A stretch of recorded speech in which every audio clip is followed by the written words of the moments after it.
రాజమౌళి సినిమాల్లో హీరోల కంటే విలన్ బలంగా ఉంటాడు.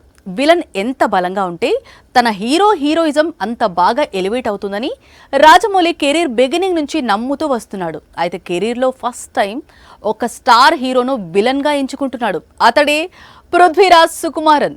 రాజమౌళి సినిమాల్లో విలన్స్ ఎంత పవర్ఫుల్ గా ఉంటారో తెలిసిందే. టాలీవుడ్ కే పరిమితమైన చిన్న విలన్స్ ను తన సినిమాల్లోకి వచ్చేసరికి పెద్ద విలన్స్ గా మార్చడంలో రాజమౌళికి మరో దర్శకుడు సాటిరాడు. విక్రమార్కుడులో విజయ్, బాహుబలిలో ప్రభాకర్ ఇలాగే ఆశ్చర్యపరిచారు. తమ కెరియర్ లో మైల్ స్టోన్ క్యారెక్టర్స్ లో కనిపించారు. అయితే ఈగలో మాత్రం స్టార్ విలన్ కనిపించాడు. అతను శాండిల్వుడ్ హీరో సుదీప్. ఇక బాహుబలిలో స్వయంగా లీడర్ రానా విలన్ గా మారి ఆశ్చర్యపరిచాడు.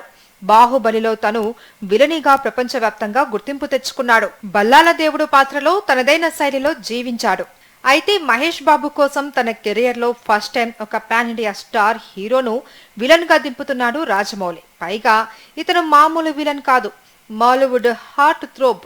అక్కడ స్టారాతి స్టారుడు, సలార్ వీరుడు పృథ్వీరాజ్ సుకుమారన్ ఈ వారం నుంచే మహేష్ బాబు సినిమా సెట్స్ లోకి అడుగు పెట్టబోతున్నాడట. పృథ్వీరాజ్ పై రాజమౌళి కొన్ని కీలకమైన సన్నివేశాలు చిత్రీకరించబోతున్నాడు.